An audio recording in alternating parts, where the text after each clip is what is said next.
حضرت زکریا، حضرت عیسیٰ اور حضرت یحییٰ علیہ السلام کی صف میں ایک شائستہ انسان کے عنوان سے ہوا، اور دوسری مرتبہ سورہ صافات کی آیت نمبر 123 میں آپ علیہ السلام کو پیغمبر مرسل کے عنوان سے یاد کیا گیا ہے۔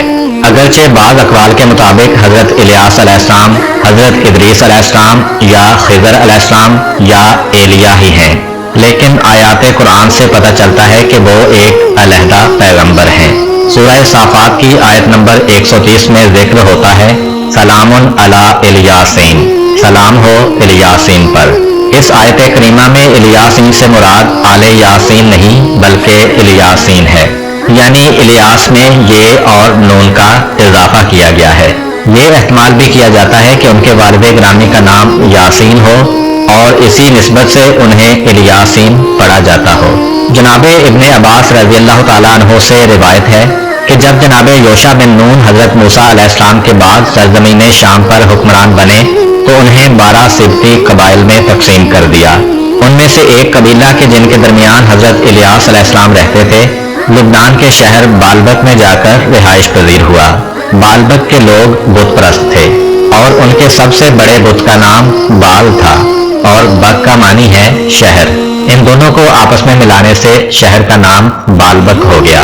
کہتے ہیں کہ بال سونے کا اتنا بڑا بت تھا کہ اس کی لمبائی 20 ہاتھ تھی، اس کے 4 چہرے تھے اور اس بت کے 400 سے زیادہ خادم تھے۔ اللہ تعالیٰ نے حضرت الیاس علیہ السلام کو بالبک کے لوگوں کی ہدایت کے لیے مبعوث فرمایا۔ اس زمانے میں بالبک کا ایک بادشاہ تھا جس کا نام لاجب تھا۔ وہ لوگوں کو بت پرستی کی دعوت دیتا تھا۔ حضرت الیاس علیہ السلام نے ان لوگوں کو توحید کی دعوت دی اور ان سے فرمایا کہ تمہارا اور تمہارے آباء و اجداد کا پروردگار صرف اور صرف خدائے وحدہ لا شریک ہے، وہی تمہارا پالنے والا ہے۔ تمہارے پاس جتنی بھی نعمتیں ہیں سب اسی کی جانب سے ہیں، ہر مشکل کا حل اسی ذات حق کے دست قدرت میں ہے۔ تم لوگ اس کے سوا کسی اور کی عبادت کیوں کرتے ہو؟ بے جا تقلید کرنے کے بجائے اپنے بزرگوں کے طریقے کو ترک کر کے خدائے حقیقی کی عبادت کرو۔ لیکن آپ علیہ السلام کی قوم نے آپ کی نصیحتوں پر کان نہ دھرا اور آپ علیہ السلام کی منطقی اور ہمدردانہ رہنمائیوں کی کوئی پرواہ نہ کی اور انہیں جھٹلایا۔ خداوند متعال نے انہیں خبردار کیا کہ ایک دن ایسا آئے گا کہ جب تم لوگ عدالت الہی میں پیش ہوگے اور عذاب جہنم کے لیے بلائے جاؤ گے۔ بالبک کے بادشاہ لاجب کی بیوی ایک بد کردار عورت تھی۔ جب بادشاہ کہیں سفر پر جاتا تو اپنے شوہر کی جانشین بنتی اور لوگوں کے درمیان فیصلے اور حکومت کرتی۔ اس عورت کا منشی ایک دانا اور صاحب ایمان شخص تھا جس نے ان 300 مومنوں کو نجات دی جنہیں اس عورت نے پھانسی کا حکم دے رکھا تھا۔ اس سرزمین پر بادشاہ کی عورت سے زیادہ بد کردار کوئی عورت نہ تھی۔ اس کے کئی ایک وزیروں سے اس کی بہت ساری اولاد تھی۔ بادشاہ کے ہمسائے میں بنی اسرائیل کا ایک صالح شخص رہتا تھا۔ اس کا باغ بادشاہ کے محل کے قریب تھا اور اسی میں ہی وہ زندگی بسر کرتا تھا۔ بادشاہ اس کا بہت احترام کرتا تھا، لیکن بادشاہ کی بیوی نے اس کی عدم موجودگی میں اس صالح شخص کو قتل کر دیا اور اس کے باغ پر اپنا قبضہ جما لیا۔ جس وقت بادشاہ سفر سے واپس آیا تو اس عورت نے بادشاہ کو ساری کہانی سنائی۔ بادشاہ اپنی بیوی کی محبت میں اس قدر گرفتار تھا کہ اس نے اس سے صرف اتنا کہا کہ تم نے اچھا کام نہیں کیا، یعنی اس سے زیادہ اس کی کوئی سرزنش نہ کی۔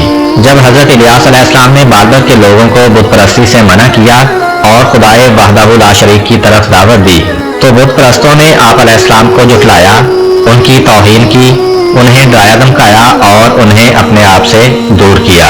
لیکن انہوں نے بڑی استقامت سے ان کا مقابلہ کیا، ان کی اذیتیں برداشت کیں اور انہیں مسلسل دعوت توحید دیتے رہے۔ لیکن وہ لوگ اپنی سرکشی پر ڈٹے رہے اور حضرت الیاس علیہ السلام پر عرصہ حیات تنگ کر دیا۔ حضرت الیاس علیہ السلام نے خدا کو قسم دی کہ اگر بادشاہ اور اس کی بد کردار بیوی توبہ نہ کریں تو انہیں ہلاک کر دے، اور اس کے ساتھ ساتھ ان دونوں کو تنبیہ بھی کی۔ یہ تنبیہ کرنا اس بات کا باعث بنی کہ بادشاہ اور اس کے چیلے بہت غصے میں آ گئے۔ ان لوگوں نے ارادہ کر لیا کہ حضرت الیاس علیہ السلام کو قتل کر دیں۔ چنانچہ حضرت الیاس علیہ السلام وہاں سے ہجرت کر گئے اور پہاڑوں کے اندر غاروں میں 7 سال تک چھپ کر زندگی گزاری۔ وہاں پر آپ علیہ السلام کی غذا درختوں کے پھل وغیرہ تھی۔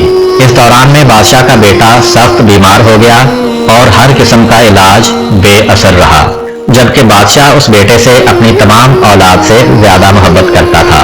وہ اس کی شفا یابی کے لیے بتوں کے آگے گڑگڑایا لیکن کوئی نتیجہ نہ نکلا۔ بت پرستوں نے بادشاہ سے کہا کیونکہ تو نے الیاس علیہ السلام کو جو ہمارے خداؤں کے خلاف تھا قتل نہیں کیا اور وہ ابھی تک پہاڑوں میں زندہ ہے، لہذا یہ سب اسی وجہ سے ہے۔ بت پرست پہاڑوں میں حضرت الیاس علیہ السلام کے مسکن کی طرف گئے اور بآواز بلند کہا، اے الیاس علیہ السلام، ہمارے پاس آؤ اور اپنے خدا سے بادشاہ کے بیٹے کے لیے شفا مانگو۔ حضرت الیاس علیہ السلام ان لوگوں کے پاس آئے اور کہا، اللہ تعالیٰ نے مجھے آپ لوگوں کی طرف اپنا پیغمبر بنا کر بھیجا ہے، تم میرے پروردگار کے حکم کو قبول کرو۔ خداوند متعال فرماتا ہے، تم لوگ اپنے بادشاہ کے پاس جاؤ اور اسے کہو کہ وحدہ لا شریک خدا میں ہوں، میرے سوا کوئی بھی معبود نہیں ہے، میں نے بنی اسرائیل کو خلق کیا ہے، میں ہی انہیں روزی دیتا ہوں اور انہیں زندہ کرتا اور مارتا ہوں، نیز انہیں فائدہ اور نقصان پہنچاتا ہوں، بس تم اپنے بیٹے کی صحت یابی کے لیے میرے سوا کسی غیر سے کیوں مطالبہ کرتے ہو؟ وہ لوگ بادشاہ کے پاس گئے اور حضرت الیاس علیہ السلام کا پیغام دیا۔ بادشاہ نے غصے میں آ کر ان لوگوں سے کہا، جب الیاس تمہارے پاس آیا تھا تو تم لوگوں نے اسے کیوں نہیں پکڑا اور اس کی گردن میں رسی ڈال کر کھینچتے ہوئے میرے پاس لے کر کیوں نہیں آئے؟ وہ میرا دشمن ہے۔ بت پرستوں نے کہا، جب ہم نے جناب الیاس علیہ السلام کو دیکھا تو ہمارے دلوں پر ان کا اس قدر رعب طاری ہو گیا تھا کہ ہم کچھ بھی نہ کر سکے۔ اس کے بعد بادشاہ کے طرفدار 50 سرکش اور دلیر افراد اس بات پر آمادہ ہوئے کہ پہاڑ کی سمت جائیں اور حضرت الیاس علیہ السلام کو گرفتار کر کے بادشاہ کے پاس لے آئیں۔ بادشاہ نے اپنے کارندوں سے کہا کہ الیاس علیہ السلام کو لالچ دے کر گرفتار کرو اور میرے پاس لے آؤ۔ وہ لوگ پہاڑ کی طرف روانہ ہوئے، وہاں پہنچ کر ایک دوسرے سے علیحدہ علیحدہ ہو گئے اور جناب الیاس علیہ السلام کی تلاش میں لگ گئے، جبکہ الیاس علیہ السلام سکونت پذیر تھے۔ حضرت الیاس علیہ السلام نے جب اس مومن منشی کی آواز سنی تو اسے پہچان لیا۔ اسی وقت اللہ کی جانب سے ان پر وحی نازل ہوئی کہ آپ اپنے مومن بھائی کے پاس جائیں، اسے خوش آمدید کہیں اور احوال پرسی کریں۔ جناب الیاس علیہ السلام اس مومن منشی کے پاس گئے تو مومن نے کہا، بادشاہ اور اس کے کارندوں نے مجھے آپ کے پاس بھیجا ہے کہ میں آپ کو ایسے ایسے کہوں، مجھے ڈر ہے کہ اگر آپ ہمارے ہمراہ نہیں جائیں گے تو بادشاہ مجھے قتل کروا دے گا۔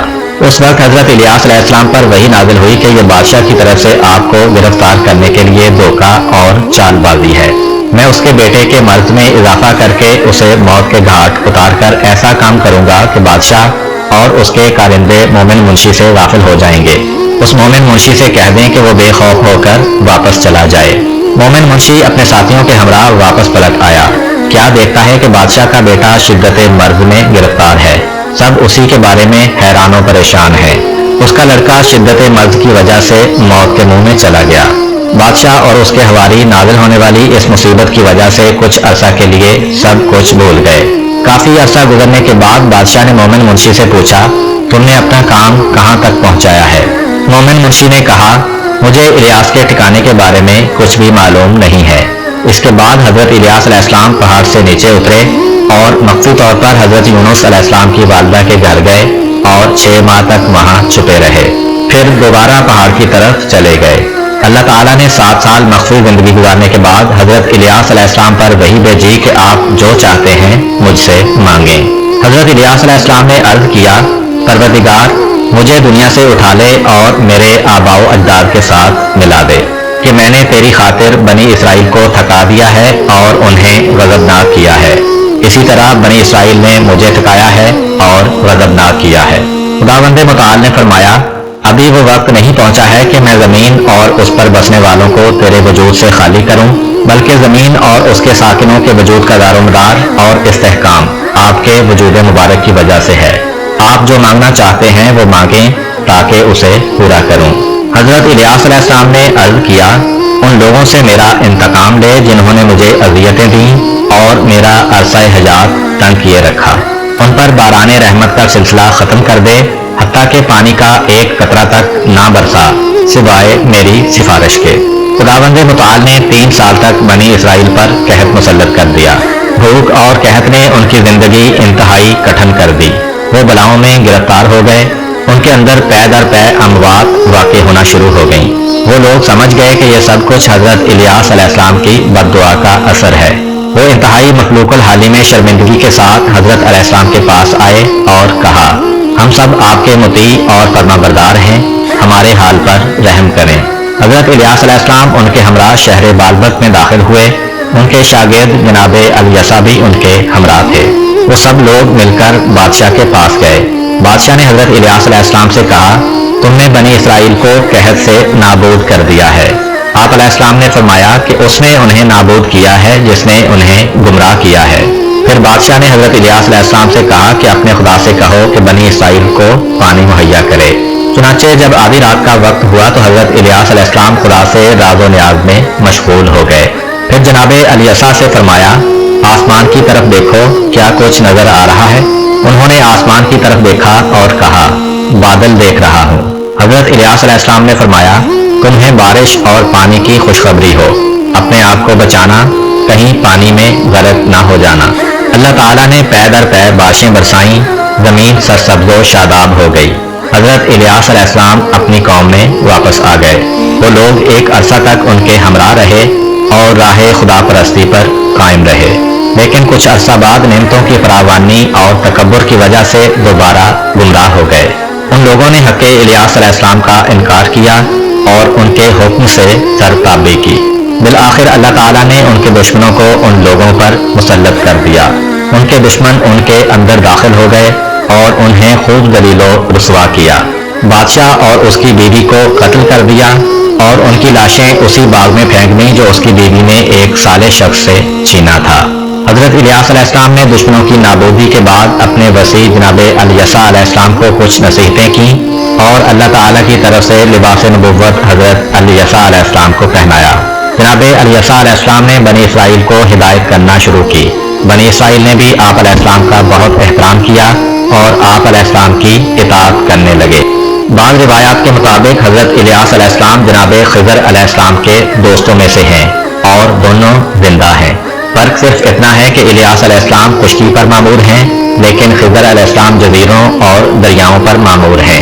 بعض دوسرے لوگ حضرت الیاس علیہ السلام کی ماموریت بیابانوں میں اور خضر علیہ السلام کی ماموریت پہاڑوں پر خیال کرتے ہیں اور دونوں کے لیے عمر جاودانی کے قائل ہیں.